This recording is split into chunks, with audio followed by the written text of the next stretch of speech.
Welcome back to the State Farm Analyst Desk. After that C9 victory over Team Liquid, we're joined by Jensen here on the desk. My friend, it's a 2-0 weekend, but it wasn't a clean one, to say the least. When you walked in, Raz said, "Nice win." You went. Walk me through this game, because it felt like there was a very clear turning moment, which we'll get to, but it did not feel like a walk in the park for you guys.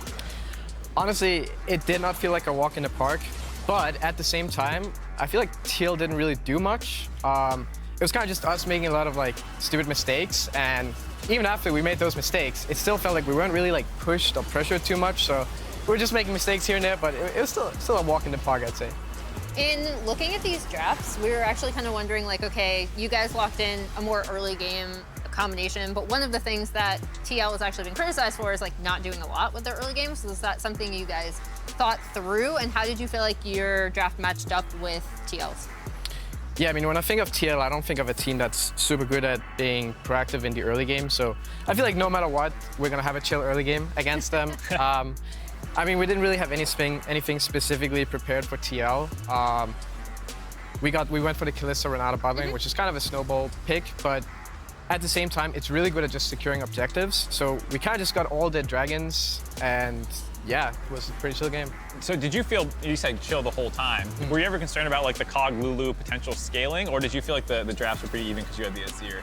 No, because I think Kalista's weakness in the late game is obviously she's not able to hit a lot of targets, right? Yeah. But with the team comp they had, she'll always be able to hit, and we have the Azir Gwen for the late game. So I didn't really feel like we were going to get outscaled this game. That makes a lot of sense. Oh, sorry, Raz. No, that makes a lot of sense. I think my question is more so around the Baron situation, actually. Because the Baron that you were able to get that was free after you guys ended up taking a fight, were you guys surprised that there was like no contest or anything like that? Yeah, we had like a little scrap in the river, and then they kind of just didn't fight us.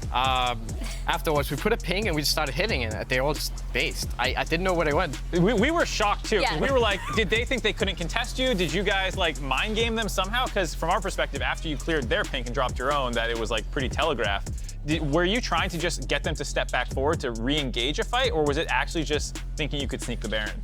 No, it was definitely not a sneak. I think we chunked them a lot, if I remember correctly. So we thought if we start the Baron, they're gonna have to come in and fight us, but... Or they could sack it, or they could not. I guess there is a second option, and it's just let you have it. Exactly, yeah. That's kind of just what happened. Looking at it from TL's perspective, say that they did know and they just gave it up, would that have been the call that you would have made in their position? Or what would you have done if you were them responding to this team that has actually an insane Baron take with Azir Kalista? It's hard to say, because I don't remember exactly how low they were, but I feel like they should have definitely not given it up for free. I thought they would for sure try to like at least steal it or something, but I don't know. We got it. Well, and I think to your point about not wanting to give it up for free is it ties into all the dragon stacking that you mentioned Kalista Renata allowed you guys to do, because then with that Baron comes the soul fight, you're able to secure, and so it really did feel like that 23-minute Baron take, not a sneak. I don't know how to, it's like, how do you talk about it? But it did feel like it was, the big impactful moment in the game. Moving away from this game, though, and more looking towards Cloud9's split. 8-5 now, 2-0 week. But I know you, and I know your history, and I have to imagine that you've set some pretty lofty goals for yourself in the squad. How are you feeling about an 8-5? Is that representative of how strong you think you guys actually are at this point in the split?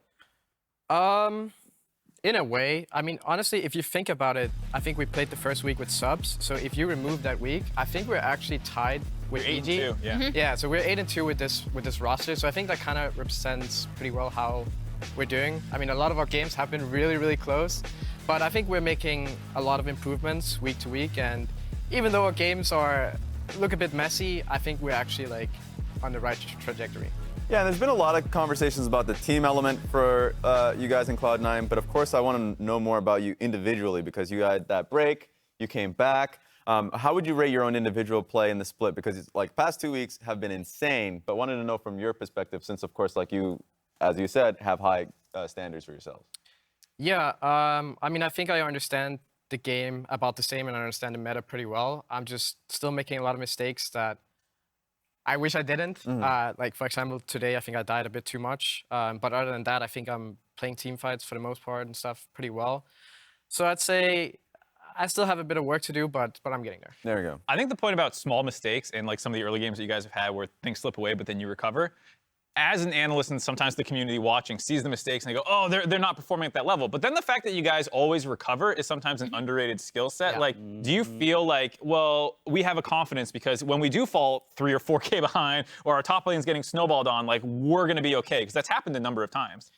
Yeah, I mean, I feel like with this team specifically, we're really good at finding fights, even if we're behind or if we're in a good spot. So it doesn't ever feel like the game is over, even if it looks that way to others. So I think we're just good at finding the right opportunities.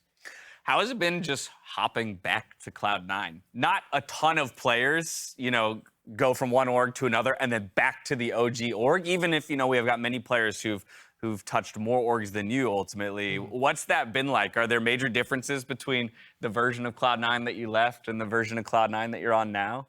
In a way, it kind of feels similar. I think C9 has always been the team that liked to play really aggressive and just fight a lot, whereas on TL, we were very passive, to say the least. I mean, even this game... Did you feel like you were playing against yourself? I remember that team. It feels that way, yeah. I mean, like you saw, they didn't really want to fight any dragons. They just gave us all the objectives, always opted for trades. But here we like to fight a lot more, and it's a lot more fun to play this way. There we go. Nice. Fair enough, fair enough. When it comes to when you look at the top level teams, we've already mentioned how actually, yeah, you removed that first week and you guys are actually a lot more in lockstep. I'm just kind of curious, your evaluation, both from the outside while you took a break from the LCS and then here back in it, of teams like EG, 100 Thieves. Like, how do you assess these kind of new top dogs? Well, when I was in LCS before, 100 Thieves was still the same team and we lost to them. So they're still like a very good and stable team. But I think EG is surprisingly good. I'm very impressed with how Jojo is playing actually. So I think they're kind of the team for us to really look out for. But I think we're getting there. I love that you talked about Jojo because we've been talking a lot about mid laners. People were a little down on Abbedagge's laning earlier on in the season. Then Jojo defended him, and then recently Abba's actually been popping off and had this great game against him as well. Where do you like rank some of the mid laners in your head that you've been playing against? I think Jojo is for sure the toughest one, and then after that it's kind of just. I don't really have another one. Oh, there we go. Jojo or Bust, yeah, I mean, I think they're all like kind of similar. They have like different styles. You know, Bjergsen, Abbedagge, all these players are really good. Huhi as well, but they're just very different. Very cool. We're taking a look at 100 Thieves as they load up onto the stage for the next matchup. Going to continue talking about them. Just the fact that they've put up, at the moment, the longest continuous win streak here that we have in the league. Raz, I want to pull you into the conversation just to talk about how this team always seems to turn it on, you know, in the right moments, right? Like they seem to really understand the idea of peaking and rising or raising their level as they approach the postseason. Yeah, I remember going into the playoffs, actually specifically into the finals, and you heard during that interview that, I mean, specifically Abbedagge talked about just like having those moments of needing that motivation during downtime, specifically during the long regular season, right? Needing to find that. First few weeks, sure, but then ever since then, past 3 weeks, he has just been, it feels like, the standout mid laner of the league. And that's really fun to see. And it's not just him. Same with Closer. You can look towards the bot lane that actually just demolished, I'm trying to remember which bot lane. It was actually the TSM duo last time they faced. Just recently, the last 2 weeks, the 100 Thieves bot lane was doing really well. So it feels like they are just scaling up going into playoffs. Speaking of like the Closer stepping up as well, what are some mid jungles that you in particularly like or don't like playing against? There we go. Yeah, who comes to your lane too much? Yeah. Because you guys also played the Olaf Ori combo yesterday and just absolutely steamrolled with it. Yeah, I mean, I feel like it's probably Santorin. He likes to gank mid a lot, right? So it's still him. Maybe it's personal. I don't know. Yeah. Gotta love it, gotta love it. I do notice there, as we talk about that win streak, if they get the expected victory against Immortals here today, I think they play Golden Guardians, and then they run into you guys. So if they extend all the way to 7-0, are you confident that you'll shut this team up, 100 Thieves, in a week's time? Yeah, I mean, I think our last match against them was pretty easy, and I really feel good about the way we've been playing and progressing as a team, so I don't see them as a threat. Sounds good. Well, we await that matchup. We'll see if 100 Thieves can even get there still on a win streak as they look to take down Immortals, who almost took down EG just yesterday. As we get ready to load in the game, Revenge speaks on the impact and importance of his enemy top laner, Ssumday. Check it out. Well, I think Ssumday has attributed to a lot of 100 Thieves' wins to Split, and I think he's definitely someone that I can't underestimate. I think he has a much more narrow play style as well. You kind of know what Ssumday will play most of the time, and that he's very good at those things that he plays, right? So I'm always looking forward to versing him at his best and his best style and his best champions, and being able to see how I level up to that, because it's a very good milestone / knowing where you are as a top laner, being able to take him down. Welcome back, everybody. It's time for game number 400 Thieves going up against Immortals. I just want to give a quick shout out because we give credit to players in sports playing through injuries. Yeah. In the break, Flowers has this delivered scalding cup of tea, and it spills all over his hands with steam coming I still up. got both He's hands. playing through the injury. We got both hands. We're going to baby. play We're through ready the to go. injury. We're Let's playing get into through. it. Let's do 100 Thieves versus Immortals. I highly recommend banning Kalista. 100 Thieves are like, you know what? We just saw Berserker do that. No, thank you. Yeah, don't want to play against that. Poppy taking over the jungle tier lists right now. She's out of the picture. Zeri, Silas, they're gone. Yone given some respect over Revenge's performance yesterday that nearly took out EG. 100 Thieves do not want to deal with the anime protagonist in top lane. Okay, interesting. So with Poppy banned out, as this has become the go-to jungler now, you either ban out Wukong here or you trade back, and people have really been favoring Aphelios as far as those carry ADs besides the Zeri and Kalista. They opt to ban out the Jinx. That further raises the priority on Aphelios in my mind. So it's got to be the go-to here for FBI. Well, they're hovering it. A couple other things to consider here as well. Taliyah going to be locked in instead. All right, Lost going to be pretty happy then, I feel like, for the bottom lane pickup. Taliyah is the premier mid lane roaming champion right now. This champion got multiple buffs all across the globe right now. Huge priority because you can have so many set CC plays with it, as well as being able to roam down to that bottom lane. All right, what's the answer here, Immortals? You know you're up against the Taliyah. Okay, Seraphine locked in. I see Seraphine, I think Deathball comp. And I think a possible supportive mid lane with carry jungle as Kenvi hovering over a couple of his dream champions. Kenvi coming from Academy, where in Academy, Kenvi was king. Kenvi was dominant. Kenvi got to play whatever carry champ he wanted.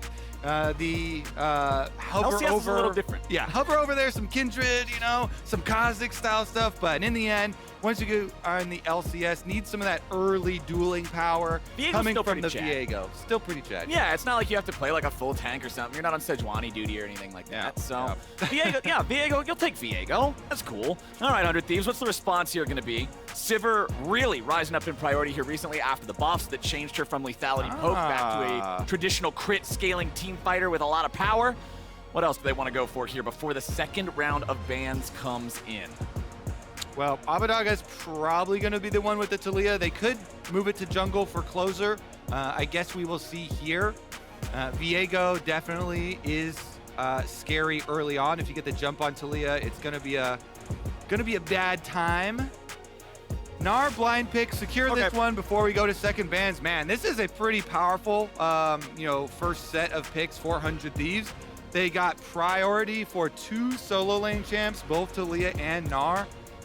We'll see about the investment on the side from Immortals, because the trade back hasn't really been seen yet. I mean, honestly, maybe they pick up the Aphelios, but it's gonna be the PO. Okay, double short range though. You are looking at short range Shiver.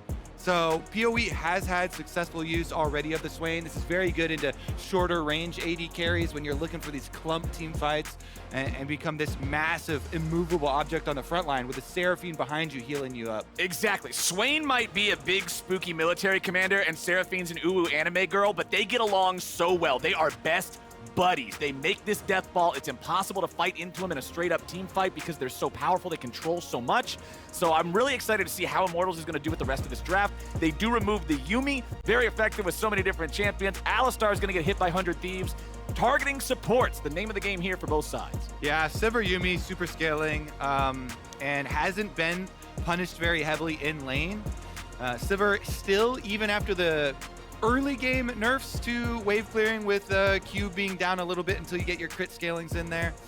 With the new W, is able to just farm out a lot of the early stages, and that's what Yuumi wants as well, so it's been one of the go-to matchups.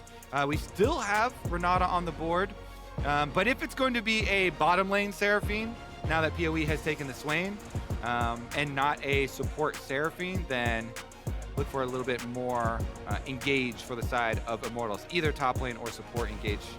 Fiora banned out as the last ban here from 100 Thieves, paying respect towards Revenge again. Revenge kind of earning that respect with some of his performances on these carry-style tops. Yeah, I would say 100% earning it. Honestly, left no doubt in my mind. A couple of big performances recently from him, both with the Aatrox as well with the Yone. There it is, somewhere out there. A chill just went down G2's spine. Here it is. Let's see if he can. He had the massive 1v5, huge AoE heals coming out. No hesitation on this lock-in. See what Ssumday, see what 100 Thieves have to say about the bottom side, though. Yeah, we still need to see that support. Still need to see a jungler, closer. He's had plenty of Lee Sin games in the past. We like to talk about how Lee Sin scales with skill. We saw an unfortunate. Okay, let's be clear. Every champion scales with skill. Lee Sin scales hella with skill. Okay. All right. It's like a greater. It's like an AP ratio. There's a skill ratio. Lee Sin has a 1-to-1 skill ratio. I like that. I like that. Yeah. So I'm looking forward to seeing what Closer does on it, because if you can knock Seraphine into the rest of the team, if you can knock Swain away when he's trying to get in there and do all his crazy stuff, there's a lot of potential here. Gragas gonna round out the draft here for 100 Thieves. So I don't know if I've ever seen a team with more shoves than this team. The 100 Thief team can displace Immortals members all over. Taliyah shove, Gnar ultimate, Lee Sin kick, Gragas ultimate as well. All these tools to push the Swain back when Swain ults. Yep. So there's a lot of just move PowerOfEvil away from us from the team fight stuff here for 100 Thieves. I kind of like this angle. And there's that engage I was looking for the Immortal side. They lock it in with that support, Nautilus guaranteed. So who are you giving the edge to here in this draft? I really like this 100 Thieves draft. Okay. I mean, just the fact that they got Taliyah and Gnar in the first 2 pick sessions here for them, really high priority for me on the current state of the patch. Taliyah just roams so well. Yeah, PowerOfEvil is this kind of immovable object in mid lane, but Taliyah doesn't have to fight around mid lane. You can just go to the other sides, and there is a decent amount of setup for it there. When you lock in that Gragas support for huhi, if you can get that huhi roaming around, body slam flash. That's a guaranteed combo with Taliyah. Immediate seismic shove, and you can just pop somebody. Taliyah with proper setup is one of the scariest champions in League of Legends. Plus the way that the rocks move now for Taliyah. If anybody moves across them, even if it's from your team moving them, they'll get stunned. So everybody here with all of these shoves on the side of 100 Thieves. It's like Taliyah's dream comp. The only person who can't shove people into the rocks is Sivir. And then Sivir's just there to provide the DPS for anybody that happens to live through the avalanche of rocks. Cut them down while they're crashed on the rocks. It's like that one movie where the guy gets stuck under the rocks. And he has to I have no idea. cut off his own arm. Up while he's mountain climbing. Yeah. Yeah. Stuck Got up Taliyah there. is the rocks and Sivir is the cutting part. Okay. Sivir's gonna provide you the knife. I didn't know Cut your own arm off. I didn't know if our broadcast was rated E for everyone, so I didn't want to get too graphic when I was describing. Oh well, all right. Mountain climbing. Yeah, mountain climbing. Who doesn't love a little mountain? Yeah. All right, so worth noting, one thing that my eyes are immediately drawn to, Abbedagge does have the Summoner's Spellbook here, but his default spells are Ghost and Flash, so there is going to be 2 extra teleports on the side of Immortals. They have a teleport in bottom lane on Lost, they have one in mid lane on PowerOfEvil, so some more later game macro potential here for these guys. Can't believe it's already the last game of regular season with the Twins going head-to-head. The coaching staff matchup of the century. It's not the last game of the regular season. We still got a couple more They're weeks. talking about this specific matchup. Oh. The coaches are twins. Oh, I was about to say somebody's not paying attention to the calendar. There's plenty more to play. They're paying attention. Okay. Paying attention. All right, It's the twins. All right. Okay. Ooh, and we got a skeleton here. Speaking of That's sick. some style. That is That is one of the coolest things I've ever seen in the LCS audience. And the top hat. Yes! Badass. Let's go. Dude! That's Now, awesome! The real question is, which of these two teams are you a fan of? Which twin are you going for? Whichever one Skullman's voting for. Yeah, He's got my vote. Well, I was actually asking Skullman. Oh, well, I'm going to agree with you. You're the one with the mic, so you can respond. All right, Well, so Frieza, and what's his name? Nightshare. Nightshare. It's not as easy to remember as Freeze. No. Well, where do you expect to see the action here? Early game, buddy. On the chickens. Come on. Closer's beating them up. Beat those chickens up. All All right, wise guy. Both junglers pathing up towards topside, though. Ward on Raptor Pit for Kenvi will spot him as he transitions over. But honestly, yeah, definitely the possibilities for the aggressive lane. All right, Abbedagge just throwing out those rocks there. Triple lane view going to show us that it's 100 Thieves with push in both bottom and top side. Mid lane breaking much more even. Yeah, good old Sivir, hard shoving early on into the Seraphine lane. Pretty easy lane for Sivir to scale on up, focus on these last hits. Huhi gets dragged just into, just out of tower range. Yeah. The angle on the tri lane actually does give it a little bit of a distance warping here, though. So no tower shot taken from Huhi. He gives right back. That's a lucky situation for him, just barely out of the range of it. You can see Kenvi wanted to stop by mid, see if there was anything to be done, but there was not. Taliyah, one of those champions, despite how strong she is, how much damage she has, how good she is at roaming, very vulnerable if she gets caught out. So I do like to see Kenvi looking for those plays. And since we do have top lane hard shoving here for the Gnar, should be easy to secure closer this top side Scuttle Crab. Yep, goes right in. Kenvi fishing around is, he should know with both solo lanes pushing up there for 100 Thieves, that crab is not yours. Yeah, it's just the state of the jungle, right? Of course it feels bad to have to surrender it, but that's just League of Legends. You don't have the solo lane backup. As the jungler, you're not getting the crab. And unfortunately for Kenvi, since he was still hanging around up there and was not going for the other crab, it's going to be 2 crabs on the menu for closer. Yeah, I just love what this shoving bottom lane is doing. So pushing in with the Sivir, that priority gives you this extra ward. My favorite ward in the whole game, Flowers. Yep. When my bottom lane can get that for me on blue Gromp of the enemy jungle. We've already taken both crabs on the side of 100 Thieves. Yep. So guess what? Kenvi only has one path to go for, and it is on second respawn of your bottom side clear. And it's already pre-warded by Huhi. IgNar with a nice dredge line there onto Huhi. Follow-up damage, nice from Lost. Gonna chunk him out here again. Of course, Gragas does have some pretty nice sustain. Still a potion, still a cookie in the inventory if he wants to heal back up, or if they just want to get this wave shoved in and recall. Totally an option there too. Gragas always hiding cookies in that Lederhosen. There's cookies in my Lederhosen. What a... You gotta hide the snacks on you, Flowers. You can't be caught without some extra sustenance in lane. It's like sneaking snacks into the movie theater. Exactly. I'm not paying, what, $20 nowadays? $20 for popcorn or freaking something? cookie? It's like, no, dude, I'll just sneak some No, cookies in my Gragas is gonna Lederhosen. bring his own in. He's bringing his own drinks in too, actually. I don't think he's sneaking that one in so much. That one feels a little bit more audacious to me. It's like a support dog, but it's a support keg. This is my emotional support cake. All right. Well, we've got Immortals rotating supports around. We've got 100 Thieves doing the same thing. Both these guys, you already talked about Gragas' Flash E playmaking. Nautilus has a lot of playmaking as well, but it doesn't look like either side's got anybody who's really vulnerable to it here. Closer looking to check that brush with a Sonic Wave. He won't find a whole lot, but now he and Huhi can walk back down through this river. They're going to find the control ward placed down there by Immortals. That'll get immediately cleared out. So a little bit of a vision lead there for 100 Thieves in the bottom side river. Closer's going to find the other control ward white right here and keep Immortals blind. This is probably the most standard opening for League of Legends games. Yeah. With both junglers playing to their pushing lanes.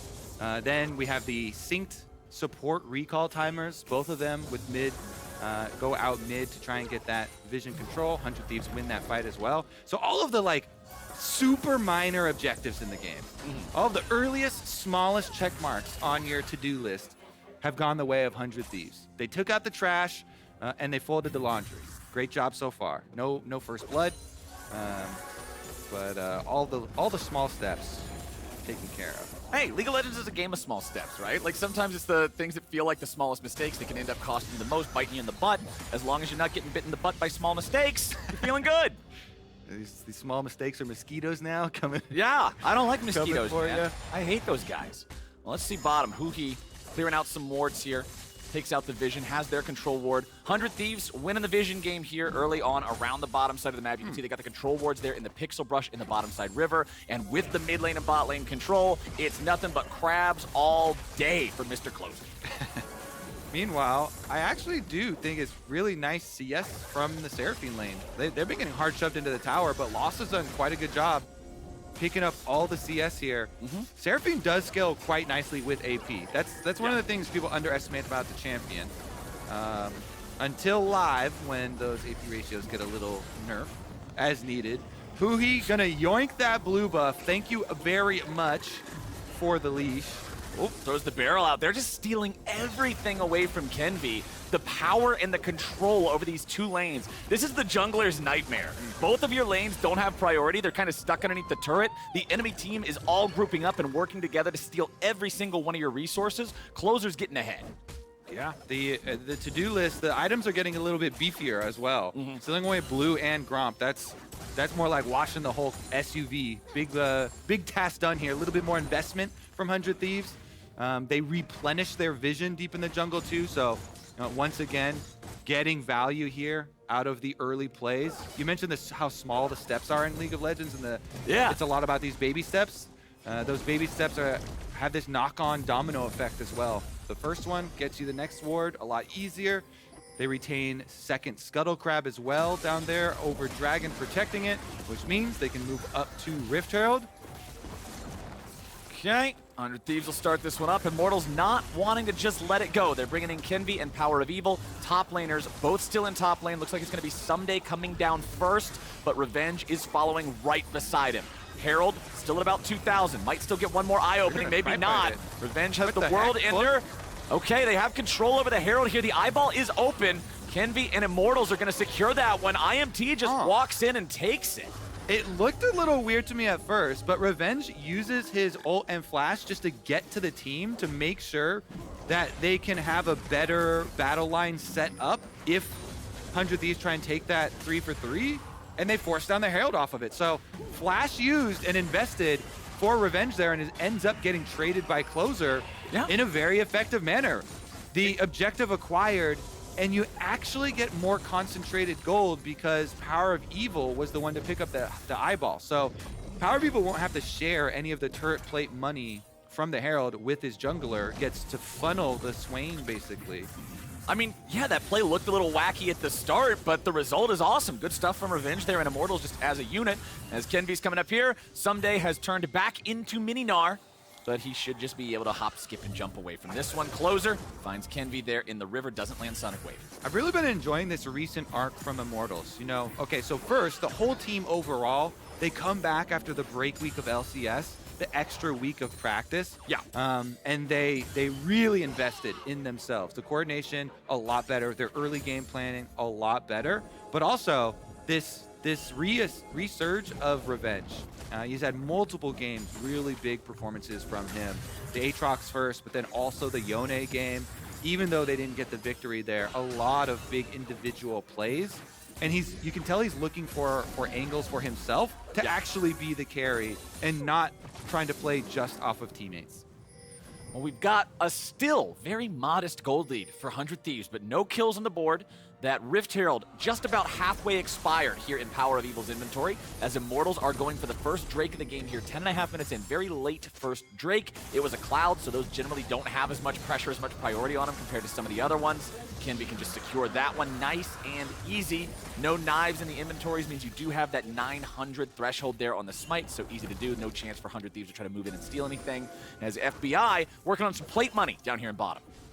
Yum, yum, yum. Play for the plates. Bottom laners always talking about how are we going to play this lane early, and sometimes, but pretty rarely, there are lanes where you're playing for actual 2v2 kills, but the majority of the time, a winning lane looks like playing for plates. And Sivir with a constant shove, able to get the first one there for FBI. Feels so nice. Again, Sivir, The new Sivir with the crit scaling added to Q just scales even better. Like, so nice here. The amount of AoE damage you can put out in these team fights for later. And since, as we mentioned, in this overall comp, if you zoom out and look at the 100 Thieves, what they crafted in their draft, they've got a lot of things to deal with. The biggest team fight AoE on Immortals, which is the Swain. A lot of these shove backs with the Taliyah, Gragas, Lee Sin, even Gnar. Yeah. So they're definitely looking for that setup. Riftherald will still get the charge off, no problem. Yep. Abbedagge tried to use the seismic shove there, but Shelly is too big, cannot be displaced by that. So the charge comes through, only gets the 2 plates, no other bonus on top of that. Despite that money going over to the side of IMT, it's still a 1,000 gold lead for 100 Thieves. Gonna get a little bit of a fight down here? Nah. Oh. Yeah? No. You gotta encourage. You gotta give them more encouragement than that. You know, we need some incentive here. Well, what am I supposed to tell him? Hey guys, go hit each other. Yeah, start battle chanting. You know, we need the blood craze to take over. We've had over 1,000 gold lead earned by 100 Thieves without any bloodshed. Yeah. Mostly through deconstruction of these turrets. Yep. Turret plates on top side, you can see there as well for Ssumday. He's worked off 1, almost 2 for himself as well, and the extra CS doing a little bit of work. Yeah, the Rift Herald actually equalized the plates because it's 1 plate top and 1 plate bottom that 100 Thieves have taken, and then now Immortals got 2 plates back in mid. Ssumday will bring that lead back into the favor of 100 Thieves here if he can take off the last little bit of damage. Revenge popping the World Ender, getting away as Abbedagge came top looking for him, and that does buy Ssumday enough time to get that next plate as Kenvi and Revenge now going to see if they can find the vulnerable mini Gnar, but Taliyah is still hanging around, so that won't happen. Yeah, Ssumday's got flash. They were looking for a possible turn there. Support roam timer for IgNar is a little bit quicker. Kenvi taking a lot of damage though. Abbedagge with some nice side steps, but not nice enough. First blood over to Revenge as huhi's got to try to get out of town, but IgNar's gone fishing and Kenvi gets it. I think the comms right there were a little bit of a self-bait from 100 Thieves because huhi was matching the support roam timer. So huhi was maybe 2 seconds behind the roam from IgNar, but Immortals were also bringing Kenvi ahead on the timer. So just a numbers game there for Immortals. Even though Kenvi takes a big chunk of damage, Abba feels like, I got a nice combo off on him. They get the last laugh there for Immortals. First and second blood achieved. There you go. You get what you want. Nicely done. Let's take another look at how they made it happen. So yeah, initially they've got the numbers advantage, 3v2. PoE you can see coming up on screen too though. So it's going to be Gragas and Swain arriving at the same time. And even though Kenvi gets chunked out, Abbedagge is against the wall. Guess what? Chain CC. Revenge is able to hit the long Q on Q1 off of the setup there from IgNar. Kenvi gets the reset. Sweet. 2 nice and easy kills there without either summoner from the Taliyah being blown. I thought Abbedagge was going to flash over the wall behind him. Yeah. But then he got really close to the thick part. So nice job chaining that CC. Nautilus, there's a reason we wanted more hard CC set up here in the Immortals lineup, and IgNar is able to set him up with the combination there, followed up by the Q1 from Revenge. Revenge with that Gore Drinker online now. Tons of healing. We've seen what it can do before not that long ago, and you know he's looking for more of those moments here in this one later on. Kenvi coming up top yet again, really just trying to play around Revenge, trying to make sure that he's enabled, that he's not going to fall behind, just have to suffer underneath the turret against the Gnar. Ssumday just going to try to eat up some fruits here. Kenvi's going to be chased back into the jungle, it looks like. Should be able to walk up, take this crab. You can see it's 100 Thieves committing men and resources on the bottom side as they've got 4 players down here pushing towards this tier 1 turret. It is already over half dead. They won't be able to force it down just yet. And with the commitment here from Kenvi showing on top side on Rift Trail number 2, probably should be 100 Thieves just blowing this dragon up. They've got a timing window here. Rift Trail number 2 takes a while to kill, so they should be able to trade dragons, and that will mean our gold has almost been completely evened with those 2 kills for Immortals, and the dragons will shortly follow and be even 1-on-1. So after 16 minutes, the teams have pretty much fought to a standstill, except now we're going to see that change a little bit here as the Herald charges in for the first turret in mid lane. PowerOfEvil getting jumped on here by 100 Thieves, but the Swain ulti is scary enough but they're not willing to chase him down. Closer tries to go for the Sonic Wave, but he's not going to find it. Immortals disengage it, and they still have the slightest of gold leads thanks to that turret falling. Yep. Squeezed out a little bit one there. I think it is a decent advantage, though, to be able to have mid lane defenses open for possible roaming. Their Unleashed Teleport is also ready for PowerOfEvil, so if they can get any... Never mind, there we go. He just uses it right back to lane. Gonna see if we could get any deeper wards for possible Swain flanks, because Swain flanks are pretty so formidable. As far as mid laners go, those are some of the scariest Yup. mid lane flanks, but uses it to get down to that bottom side wave and push out this lane for tempo. All right, we've got 4 minutes before the Drake spawns. There are no more Rift Heralds going to be spawning in this game, so neutral objectives are not in the conversation right now. Means we're probably not going to get any fights breaking out unless they just happen randomly if someone's out of position. You can see huhi and FBI wandering around together. It's pretty dangerous for the AD carry to be walking around by himself in between these lanes in these dark patches of the map. So 100 Thieves are trying to establish some vision, make sure that they're using the power of the Gragas there to check these things. As PowerOfEvil, he'll just clear out the minions again. They're still holding on to this bottom lane tier 1 turret. As damaged as it is, 100 Thieves have not been able to take it out just yet. I do expect Ssumday, if 100 Thieves are able to keep vision of the rest of the team, Gnar on Trinity Force plus an Executioners should be able to make some headway in the 1v1 on top side of the map. And Ssumday's got Unleashed Teleport advantage. So 100 Thieves right now are holding the extra card. Okay. They're the ones that have the priority to make a play at their own whim. They've got Ssumday with an advantage here on top side, 1 versus 1, and a teleport that he could bring to the rest of the team. They decide to send the rest of the team to him. All right, Ssumday's going in. Transforms into the Mega Gnar, but he whiffs it. The ulti doesn't hit. Closer goes in for an ulti of his own as Revenge tries to flash in and make the hero move, but not this time. Yep, not able to get it. 100 Thieves, too many displacements. They whiff the Gnar ultimate, so they give him the kick. Closer knocks him into the wall. They get the kill on the tower. Will be traded here for the bottom side play, but +1 kills for 100 Thieves. They're rewarded for that proactivity. Going up to their strong side there, playing off of Ssumday again. It will be traded back as Immortals grab the tier 1 turret there in the bottom lane. So 2-1 turret count still favoring IMT. We got 2 minutes till that Drake spawns. Baron's gonna be on the table in about 1.5. Let's take another look at how the play went down here top side. Ssumday's ulti not quite where they wanted it. Yeah, 1 tower shot, 2 tower shot. They've got so many people up here though, with the 4-person dive onto Revenge, that even with Ssumday reacquiring tower aggro there when Closer jumped out, he was able to drop it one more time. Revenge almost had it as the tower aggro got back on Ssumday, and that's why he flashed for the possibility. That was so close because you saw as his character died and the health bar disappeared, the Gore Drinker visual effect still happened. Yeah. So he was actually just a fraction of a second away from getting a Gore Drinker heal there. As now the Taliyah wall comes out, and Immortals got to be a little bit careful about what's going on here, or do they? It's Closer taking a lot of damage as Revenge swoops in, and PowerOfEvil's looking to lock them up. The dredge line goes out, and Abbedagge flashes away. Seismic Shove won't find anyone. Immortals, nice job again. Kobe, this team is night and day different from the 5 dudes we saw on Summoner's Rift the first 3 weeks of this split. I love it. They're not going to take that top tower dive lying down. Flowers Revenge gets right back up, teleports out there, ultimate pop. They chase down the kill. They get themselves a pick, and the teleport cooldown is also traded there as Ssumday has to teleport out. So they don't even go down on cooldowns. Closer also having to use the flash for Lee Sin, one of the big playmaking abilities here. So Immortals, yeah, this is a new look. Ever since they got back from the break, have definitely been way more aggressive, always looking for that setup, always looking for the way right back into it.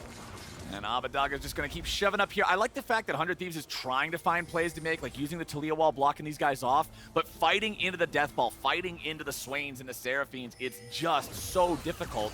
And now, Revenge should be aware that they may be looking for him here. He'll see huhi move up, walking past the control ward. He'll clear that one out now. Immortals bringing some bodies down. Yeah, PoE is in base right now, but he's got a teleport, so he can arrive instantly when Dragon gets here. Sivir pop to chase off the 3-person squad. Does keep them sectioned apart here for Immortals, but a little blast cone action is a regroup for Immortals, and it's an even 5-on-5 right down the scrimmage line. Alrighty, IMT grouped up as 5, exactly how Seraphine and Swain like to play it. 100 Thieves looking for an angle here with those displacements. The yeet, that is the most important part of what these guys can do here. Can they separate somebody? Can they pick somebody? Can they disengage Swain? Closer, throwing out the Sonic Wave. There goes the Gragas ulti. Huhi losing about half HP as PowerOfEvil goes into the ulti of his own. He'll try to zone them away, but he's got to be careful. His health bar's dropping low. Immortals zone them out, and they'll take the objective. Brute force there with the Swain front line. Huhi chases them back. They regroup on that dragon. It's going to get traded for a mid lane push, though, as 100 Thieves retreat to their minion wave and will be able to get a tower for their troubles. So a dragon number 2. Hex Dragon's quite nice with the ability haste, but And attack speed. mid Sticks tower both. down. Attack speed's always useful, ability haste always useful, and of course it gets you that much closer to the incredibly powerful soul that'll give them that much more control in these big meatball fights. But we're still quite a ways away from that. 22 minutes into the game, only 4 kills on the table, and only 200 gold separating the teams. Honestly, for one team being 9-3 and the other team being 3-9, this game is evenly matched. Also, we can see Immortals are utilizing the, well, never mind. Maybe we have a trailing gank here. Ssumday gonna knock him Boy. against the wall. Ssumday's looking to take him out. The turret still hanging on by One just attack. a sliver. Got it. And Revenge should not get away from this one. It's actually, well, never mind. They're just gonna take over the entire map now with mid being taken in the last push for 100 Thieves and bottom tower being taken now. Huhi just gets to do so much vision work here. Yay, support Lucky Day. You get to go body slam a whole bunch of wards here. Clearing them all out. Those tower defenses all down. Every outer tower, therefore, Immortals has dropped down, and Huhi trying to get in there for the blue steal as well. He got it! Nice shot, dude. Yoink. Very well done. And as he was doing that, Chempunk Chainsword completed for Ssumday, so not only getting the massive cost efficiency of that item, but the increased power on the Grievous Wounds versus Revenge's Aatrox there in the side lane. Ssumday's feeling very comfortable in that matchup. Certainly is. What I was about to point out was this has now been enabled as of 2 patches ago. Both Leandries will burn. Yes. So Stacking burns. You can actually stack them now. Nice little change. Immortals taking advantage of instantly here with both the Seraphine and the Swain building them. Alrighty, everybody's just still clearing out some vision right now. 1,500 gold lead for 100 Thieves. About as big of a lead as we've seen this entire game, but they still need to be able to execute with it. We're just running into Immortals in these straight head-on fights. Hasn't been working out for them so far. Well, everybody is really investing in the next team fight as well. With the stopwatch getting picked up, we've got 1, 2, 3, 4 of them. Everybody looking for the big plays on the next team fight. This is going to be fun, Flowers. Count the stopwatches. Oh, this is going to be a wild one. On these big plays. Those are especially effective against Viego. So I always recommend, especially when you're getting to something like a Dragon Soul fight or something like that, invest in a stopwatch if you're playing against Viego. You can be the one that stops the reset city from taking place. Be the combo breaker that saves your team. Because then, if Viego loses his combo, if he doesn't get the invulnerability phase of taking over that body, a lot of times he just jumps in and kills himself on accident. Yeah. Like, that's not where he wants to be, so the outplay potential is huge. Ssumday's going to clear out some vision here in the top side.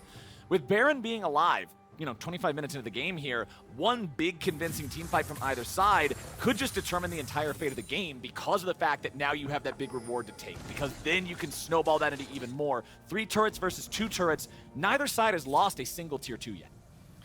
Definitely going to be big opportunities here with everybody's flashes except for FBI's available too. So the playmaking utility is available. Stopwatches, flashes are ready. Just Another stopwatch. Ssumday's got a stopwatch now too, so it's 3 versus 2 in stopwatch count. 100 Thieves has more stopwatches. we're gonna need a new sponsor. We gotta get the Rolex count. Yeah, where's Rolex at? Rolex, you guys want to sponsor some esports?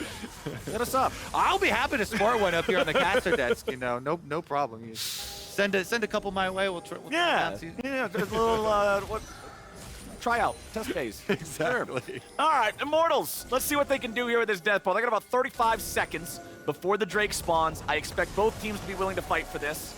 Abbedagge, see what he can find here, but Abbedagge is the one who is found. Kenvi grabs the kill. That's actually so hilarious. Abbedagge's going for a little chunk onto IgNar, and IgNar just turns around. Get off me! This little fly behind me. Not only does he properly buffer his hook into the wall so that he didn't get pulled back too far, he also is able to get his Nautilus ult off on Abbedagge. And this again, Abbedagge goes down for the second time in this game without using Flash or Ghost. Immediately just annihilated there. And yeah, it does mean we're gonna have like an anticlimactic Dragon number 3, which gets Immortals to Dragon Soul point. But it does mean all those stopwatches everybody bought probably won't get broken till our actual Dragon Soul fight.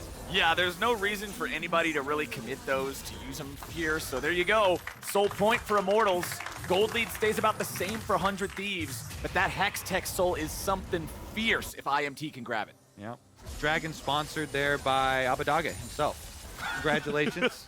He's our new Dragon. He's a new Dragon sponsor. It's not for the Dragon Soul. That one's covered. Right. Game of Thrones has that one, but Abbedagge gets the third Dragon. Yeah, okay. That's the so now all we got to do is Dragon. find sponsors for our first Dragon and our second Dragon. Yeah. And then we're covered. Racking we're good to go. We're doing so much work here. I mean, we're the biz dev team, basically. We're marketing and biz dev and we need to come up with some skins. Who's the champion? I've already got to sell ideas. Skins now. I've already got ideas. Have you ever heard of Trucker Orn?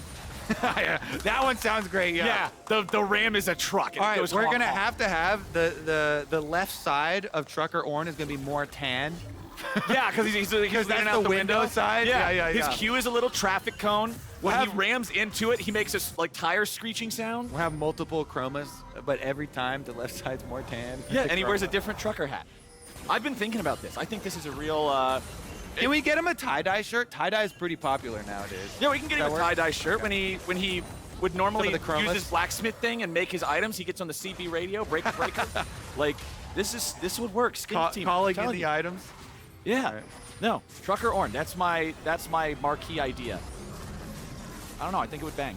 Yeah, Orn's been getting played a lot in LCK recently. Exactly. We haven't seen it in a while here though. Well, maybe one day we'll get to see Trucker Orn in the game. I hope so. Unfortunately, it's going to be a farm fest until the Dragon Soul actually gets a little closer. That's why we're talking about Trucker. 3 minutes is a long way off, but you can burn flashes. It's not a farm fest. If huhi just dies, Lost takes the credit, but IgNar set it up.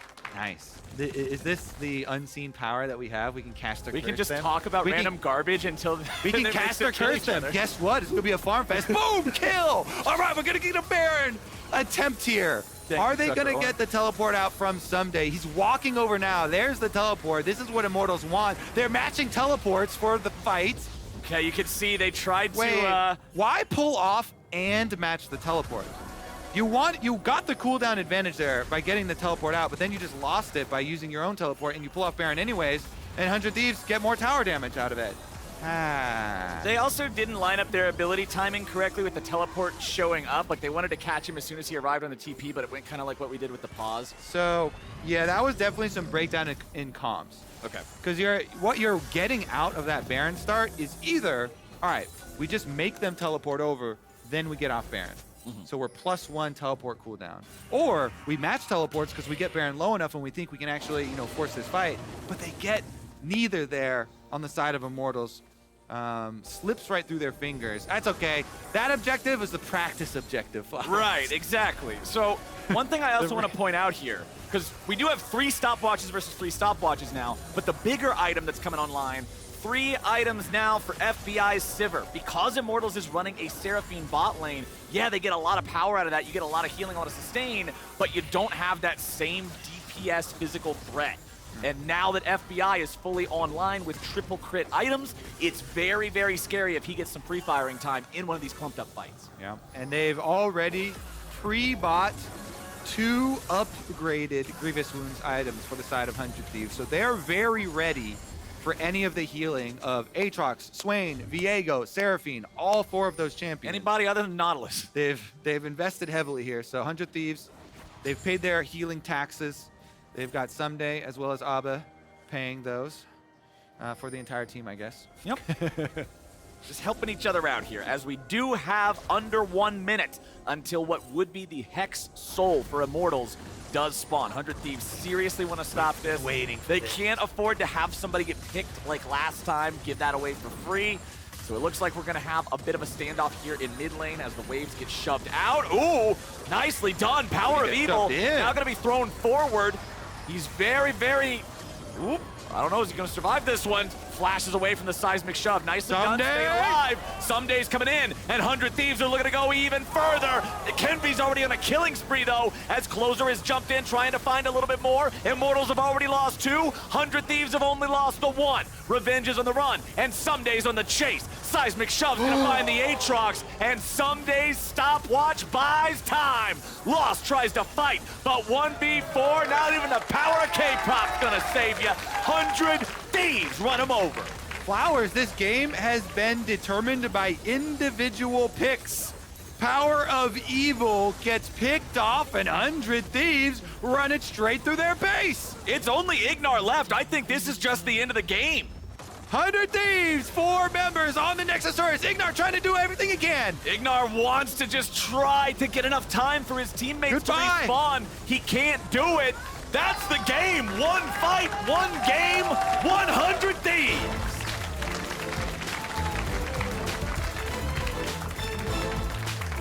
Just like that. Abbedagge, he sponsored that 3rd dragon. Guess what? He's also sponsoring the end of the game. Yeah. They get the pick onto PowerOfEvil. They land the shove right back into the team.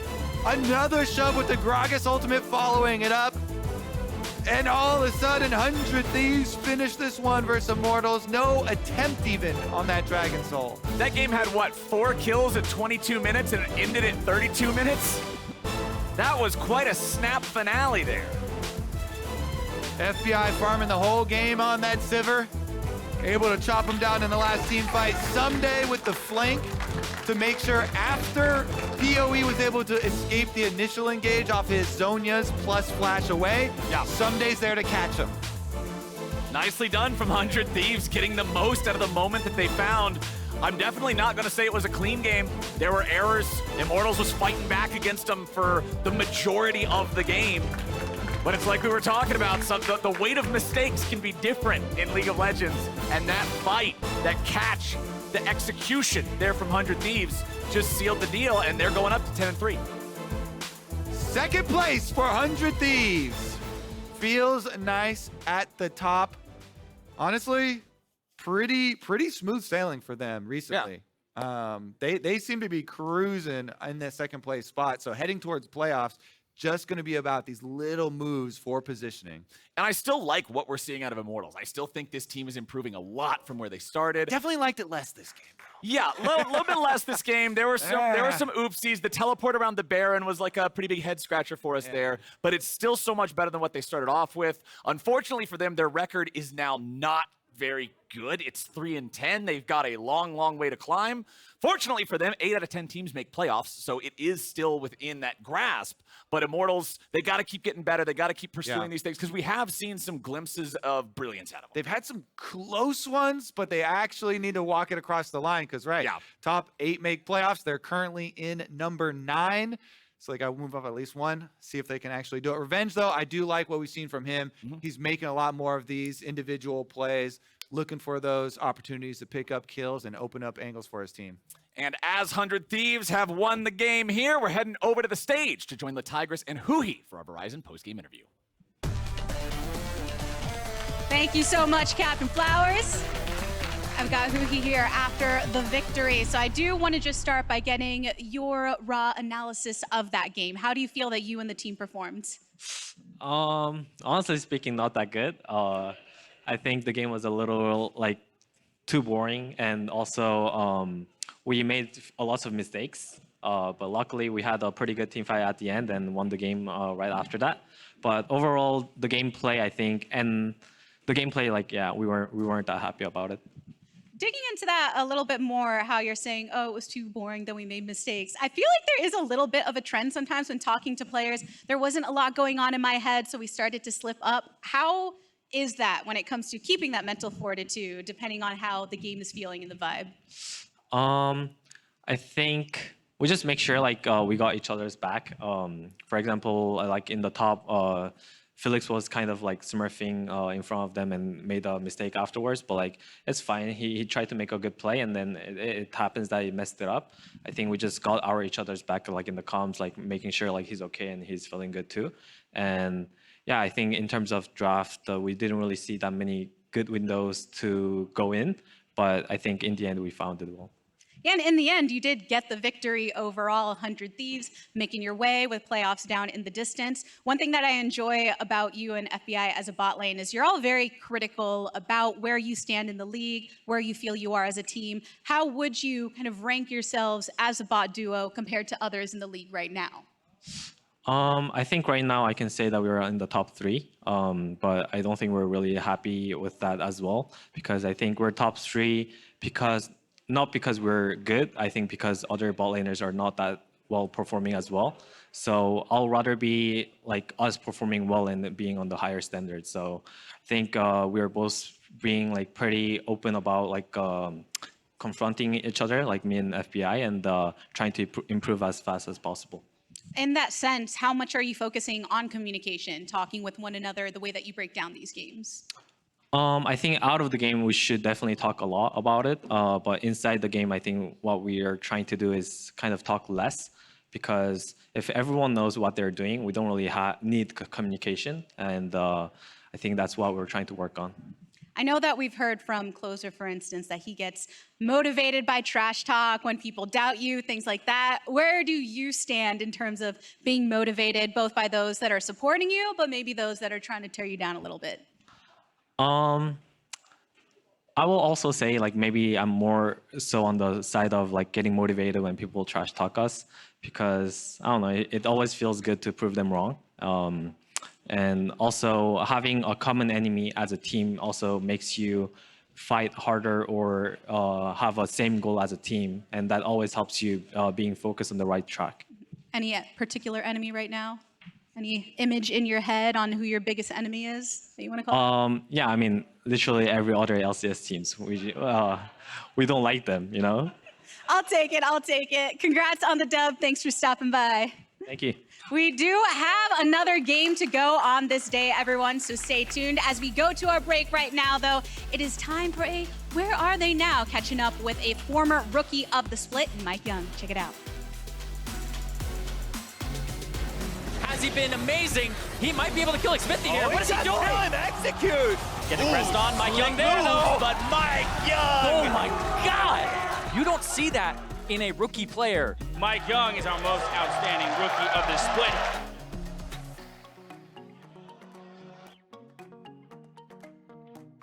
Right now, I'm attending university at UCI, and I'm a third year in computer science. And I'm mainly just studying coding, and in my free time traveling the world with my girlfriend. And we're going to be going back to Disneyland upcoming in a few months, so I'm really excited to that. Definitely my first time playing on stage, and then the riff rounds leading up to that. So afterwards, heading to Germany, like traveling the world right after leaving home. I think the LCS has been very similar since I've been playing. The only difference I'd say is like the newer teams are getting even better, like Evil Geniuses. I tend to watch my favorite teams. Right now, I love watching Team Liquid because of the super team, and EG because their rise to dominance. Okay, how much for a collector's edition squishy pig with holographic cover art? I'm trying to save some cash. You don't have to sell that. State Farm has rates that fit your budget. Don't even look at my squish. Don't even look at it! Like a good neighbor, State Farm is there. Call or click to get a quote today. They give us love. They give us joy. They give us lessons in sharing.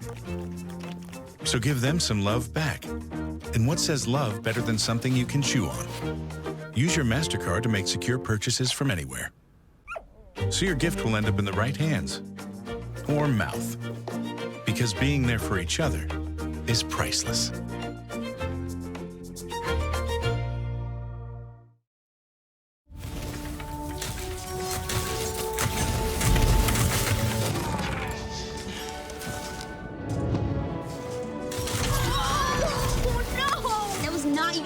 FLICKR.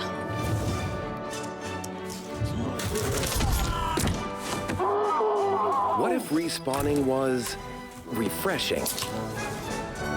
Here's to the round between rounds. This game is rigged. This game is out to get me.